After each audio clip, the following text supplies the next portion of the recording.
This is Mike Palmer. Welcome back to Trending in Education. Hopefully, folks had a nice restorative holiday break over Thanksgiving here in the US. Really excited to bring you my conversation with Shai Reshef, who is the president and founder of University of the People.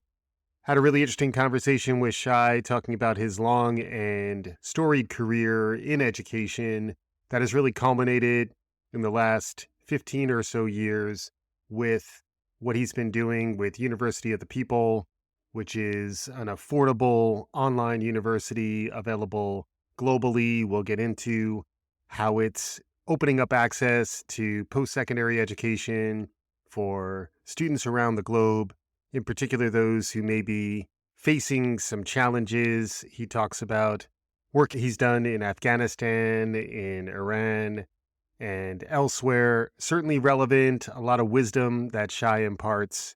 I hope you enjoy.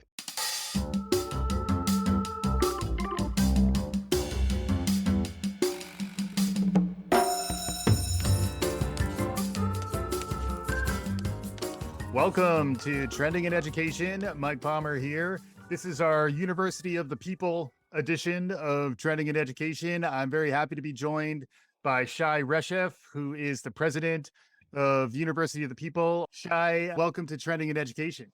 Thank you so much. And thank you for inviting me. It's a great honor to be here. We're honored to have you. I was very excited to see you have a TED Talk that I could watch as part of my prep. I like watching TED Talks anyway, so the fact that you had one gave me the opportunity to kill two birds with one stone. But the idea of You of the People is a big one, and it's one you've been pursuing for some time. Also, it's hugely relevant in these tumultuous times, and we'll get into that as well. But before we get into that, we always like to start by getting to know you a little bit better. Can you catch us up on your background, how you got to this point in your professional life? Sure, I would love to. So I was involved in for-profit education for 25 years. And I was in charge of hundreds of programs for hundreds of thousands of students all over the world. And among other things, we started the first online university in Europe. It was through partnership with the University of Liverpool, where we delivered their online degrees. And for me, it was a great revelation. I mean, to see how people can stay at home, keep their job, live with their families, and still get European education. And just for context, timing wise, some of this stuff goes back to like the formative years of the internet. So I just want to make sure I Exactly. had the right context. Yeah, yeah. And as I said, I really enjoyed it, and I was shocked how the internet offer people the opportunity to study, which they couldn't have done otherwise. But I also realized that for most people, it was nothing but a wishful thinking. It was too expensive. Mhm. It was for profit, as I said. I sold this university and the rest of my business and went to New York on semi-retirement just to realize that it's not really for me. Actually, my family realized it even earlier than me and told me, do something with yourself. Yeah. So I looked around and I didn't know what I want to do because it was clear to me that I want to do something with impact. I want to give back. Hmm. And I looked around and I said, okay, I want to give back. I want to do it with something that will have an impact on the world. And then it was clear to me that it must be through education. Mm. Because if you educate one person, you can change a life. If you educate many, you can change the world. Yeah. I looked around and then I realized that everything that made this European online university so expensive was already available for free. Open source technology, Hmm. open educational resources, content that professors put on the net for everyone to use for free, Hmm. and the new internet culture where people were willing to teach and learn from each other for free. Hmm. I found a website where professors came online every day and helped students with their homework for free. Yeah. And I told myself, wait a second, you have technology, you have content, you have professors for free. This is a free university. All I have to do is to put it together and create a tuition-free university. And that's what I did. Yeah. I announced it in Munich in January 2009. Hmm. And the day after, the New York Times wrote a page about it. And the following day, I already had hundreds of emails of professors who said, wow, amazing. We Yeah. want to make it happen. And they made it happen. Yeah. So that's the start of University of the People. And that's quite a long time ago in terms of the way the world is changing. If you think about the waves of transformation we've gone through, where this is even before 2012, famously the year of the MOOC, 2009 is relatively soon after the smartphone. You were right in at the ground floor, really, of Web 2.0 and how that connects to online education. And then it almost feels like a 3.0 is happening now. And we've had this pandemic in the last 3 years and some of the broader awakenings and transformations that we've been going through. As someone who's been leading this type of effort over this full span of time, anything about the current state of affairs or reflections on what's gotten us to this point? From 2009 until today, there's quite a lot to talk about in there. First of all, the world has changed and is changing. And that's interesting because even in 2009, when we started, we said we are not going to invent anything. Mhm, We are only using technologies and pedagogies that are out there. So everything was text based. mhm. And we said, you don't need any broadband in order to study with us. You don't need to watch videos. Everything will be text based. Yeah. Moreover, you can do it with any device. You can do it from your computer, your laptop, your iPad, I don't know, your cell phone at the time. It Yeah. wasn't really an option. At the beginning, we had people who use dial-up in Yeah. order to study. Modems. But Yeah. made the younger listener don't even know what we're talking about. But only and slowly as the technology developed and we realized through survey that more and more students have a broadband, we started sending our students to videos that are out there on the internet. We're not recording our own videos. We Yeah. want to save costs. Mhm, And now we see that the majority of our students are studying through cell phones. mhm. So it's a different world. Yeah. I think that the world is changing. I'm waiting for Meta to be there. I'm not sure this is the right days to talk about Facebook, but I hope to see the days where we can watch each other avatars and study this way. So the world is changing, but I think that online is picking up. Yeah. When COVID hit, you know, people had the perception that online is wrong. Online is not the right thing. Mhm. Now, there is no university that doesn't offer online learning. Right. Every student take at least one course online. Right. So the online is there to stay and it's growing exponentially with us, but not only with us, with everyone else. Yeah. And it's interesting at the same time, there is a backlash, a desire to snap back to the way that things used to be that you do encounter also within some people's mental models of higher education. It's sort of like we had to do this brief detour into online. And now I don't want to think about it anymore. I just want to go back to the way things used to be. I think that perception is out there.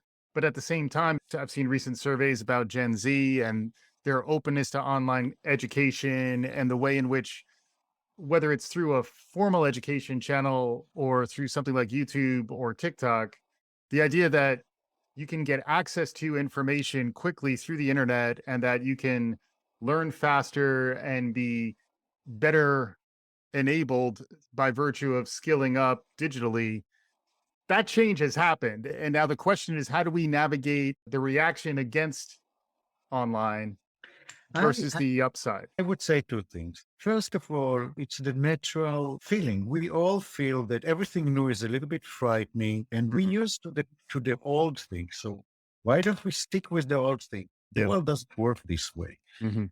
We can be happy with it, we can regret it, but that's the world is moving forward and online is taking over.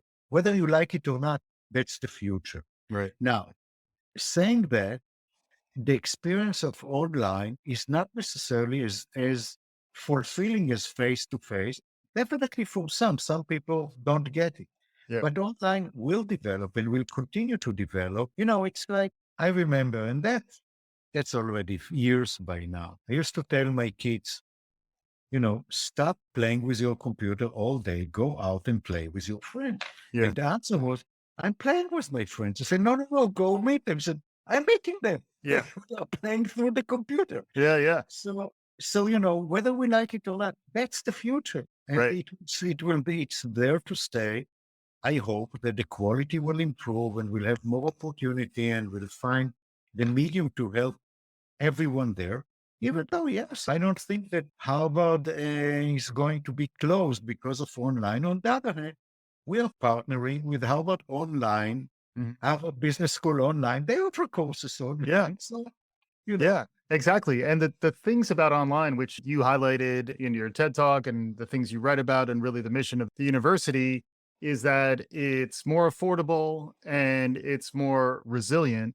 And in this day and age, with the types of disruptive activities that we've seen, whether it's a pandemic or the invasion of the Ukraine and refugee situations really around the globe, increased prevalence of displaced people all over the world, they still need access to education. And I have seen that one of the main channels that's available to them is perhaps a mobile phone, and through something as simple as a mobile phone, those populations, which are growing, and you've served over 16,000 of these students, so, are refugees based on what I'm hearing about you, the people, that resilience and that affordability opens up new opportunities for folks who really need it. Can you talk more about that?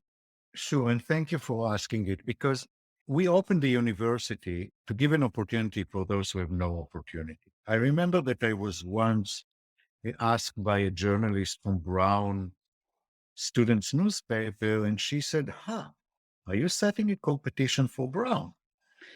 And my answer was, if ever a student come to me and said, I'm not sure if I should go to Brown or to University of the People, at that point, will I laugh or cry? Because I felt I'm not there to set up competition to Brown. I'm there to have an alternative to those who have no other alternative. Mhm. And according to UNESCO, in 2025, there will be 100 million students without seats in the university that will exist there.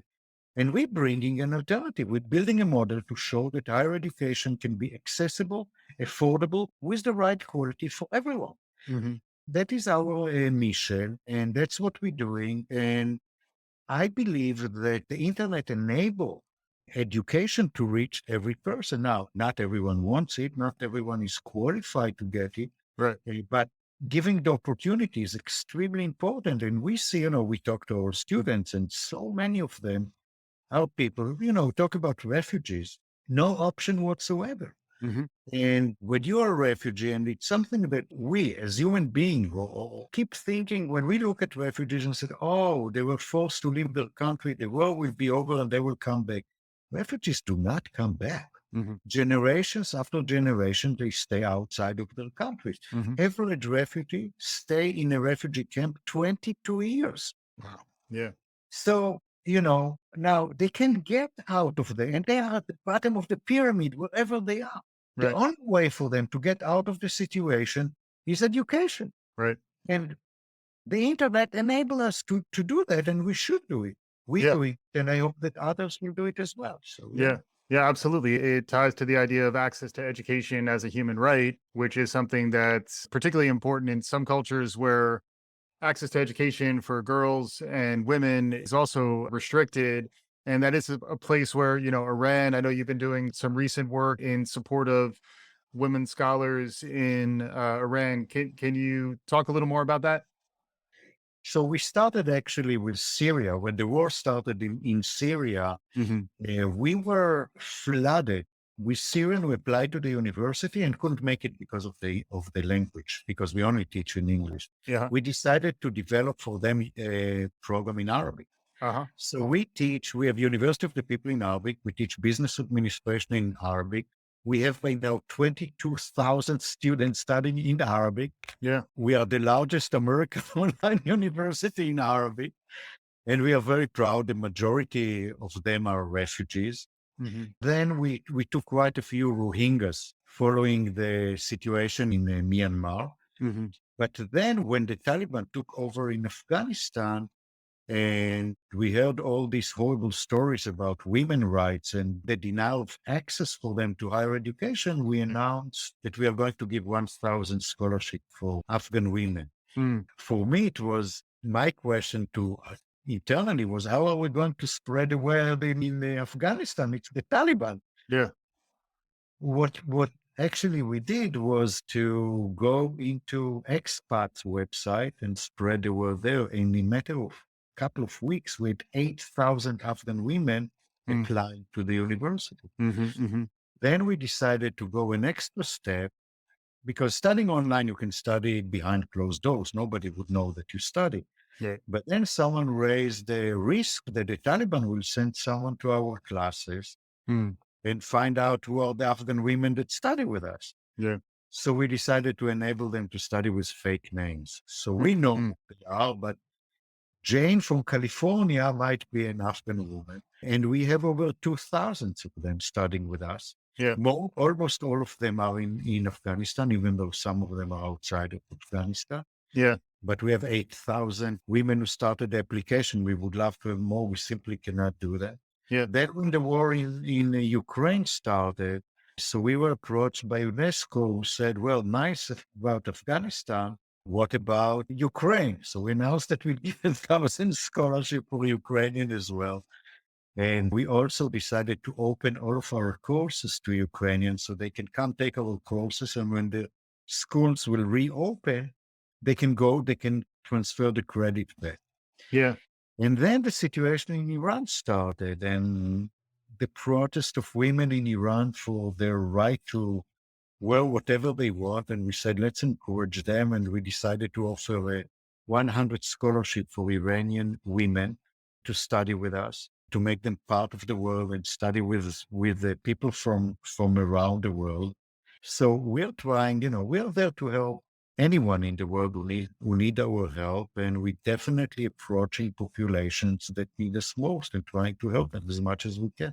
Yeah, and you can only do that if the economics can work out, and the only way that works out is if your unit costs to service one person are relatively low. That's the other part about your model that is interesting is the economics, the financial model that's powering it, because when I started doing a little more digging, the other level of insight that I saw here is that other people could do similarly altruistic, public good, social good activity by tapping into some of what you've unlocked with University of the People. Can you explain a little more Sh- how it operates?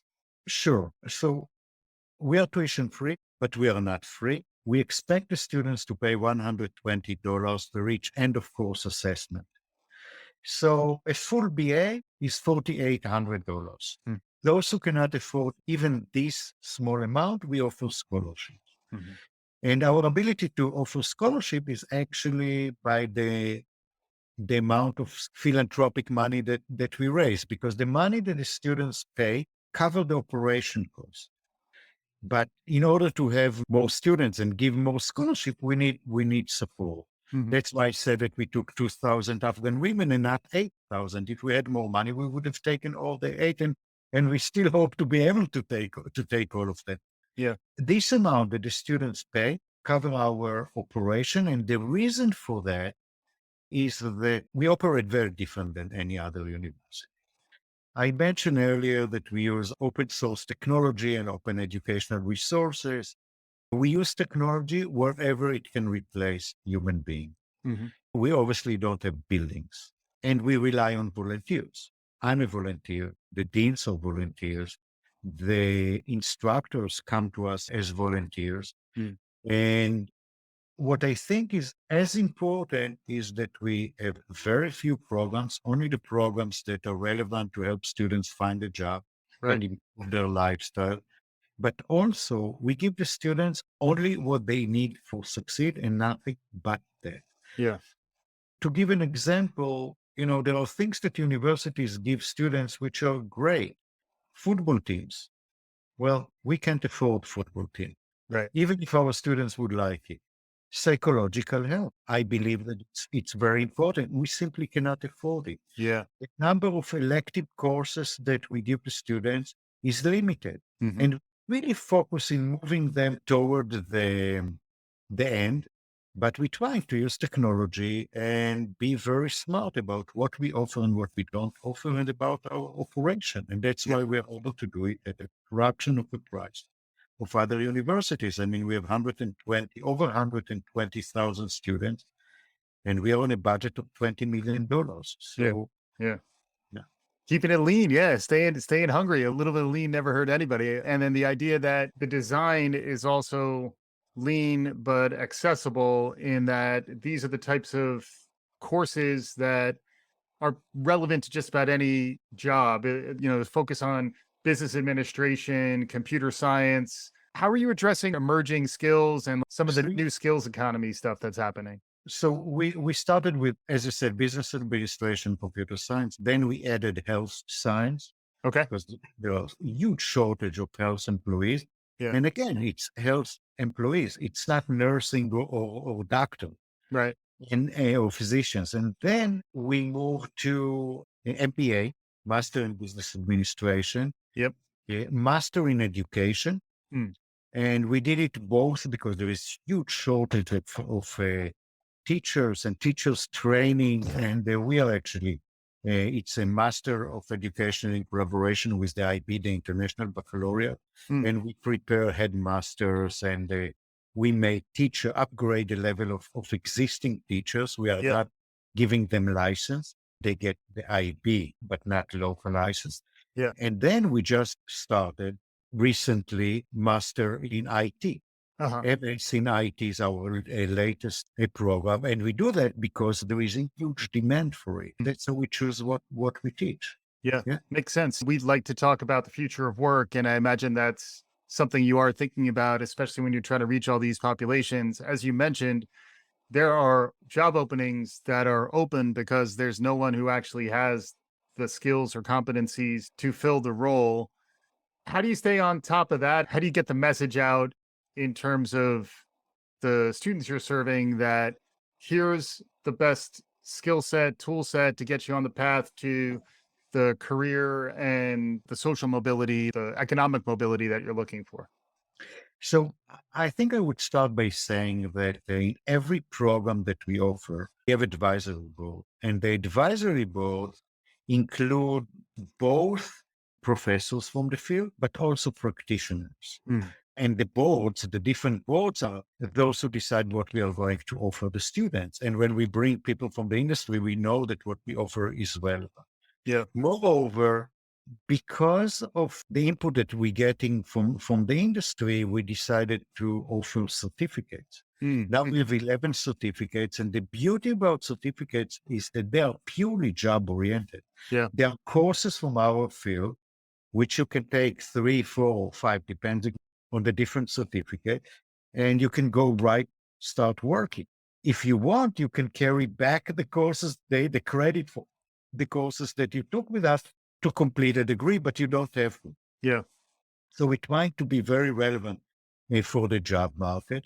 We also be building now a corporate office within your people to start talking to companies, both to learn to connect them to our students and make sure that we have job opportunities to our students Yeah. and maybe educate their employees, but also learn from them what is important for us to teach our students. Hmm.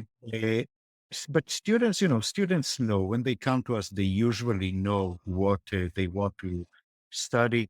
The majority of them are working adults. They are not Right. coming to us. Now we have a new phenomenon. We're 18 years old. Students coming to us. It's a new phenomenon where the younger generation are going online.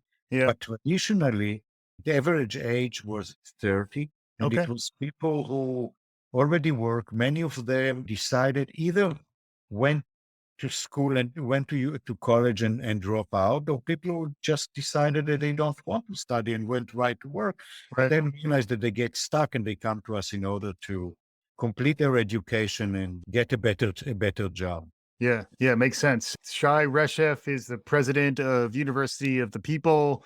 We're talking about where the world of learning is going. And fortunately, you've been out ahead of the curve, providing access to online education to people who need it.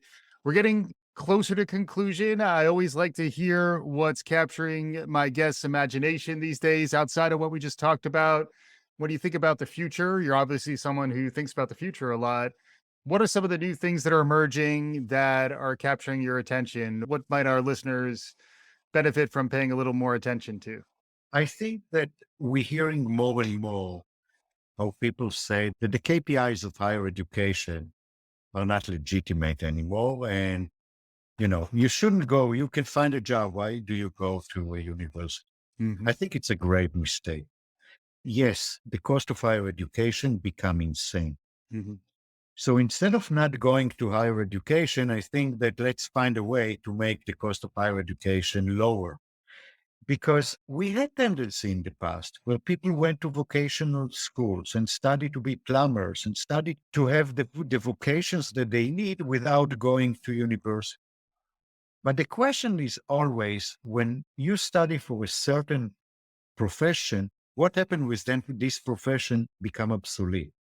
Do you have the knowledge, the skills to study yourself and to upgrade your knowledge by yourself? And that's what higher education should give you. I think that higher education makes better people, better individuals. And we as a country, but also every individual should try to get higher education. But that leads me to the other point. I think that the world is not necessarily going to happy places these days. We see the war in Ukraine and we see the regimes that are taking power in many parts of the world. And I think that democracy is in a big risk these days. Yeah. The way to strengthen democracy is through education. People without education do not understand the power of democracy and how important it is. So we need to educate the world in order to have a better world. And that's what we're doing. And we hope that others will do the same. Absolutely. Yeah. Some heavy, heavy ideas being dropped on you here. If you want to learn more, you can go to uopeople.edu. That's the website. Shai Reshef has been our guest today, the founder and president of University of the People. Shai, as we conclude here, if folks need to come away from this conversation with some takeaways, what are your concluding thoughts? So I did talk about how important it is to educate, and I will encourage anyone to educate themselves all their lives. But I think that I want to move away from education for a second and talk about what we as human beings doing to the world that we live in. And I do it myself, and I hope that every person that listen to us, but every person on earth, when they are on the verge of dying, and before they close their eyes for the last time, they look back at their life and say, I left the world slightly better than what I received, the one I received when I got into it. I think that if everyone will do something to make our world a bit better, we'll have an amazing world. And I hope for all of us to have one at least. Fantastic words to close by, something to think about for the rest of y'all as you go about your day. Shai Reshef, thanks so much for joining me on today's episode. Thank you for inviting me. It was great to meet. Let's meet again soon. Awesome. And hopefully our listeners enjoyed what you heard. There'll be links to You of the People and some of the topics we talked about on the show notes for today's episode. Thanks as always for listening. Please subscribe, tell your friends, do all the good things. We'll be back again soon. This is Trending in Education.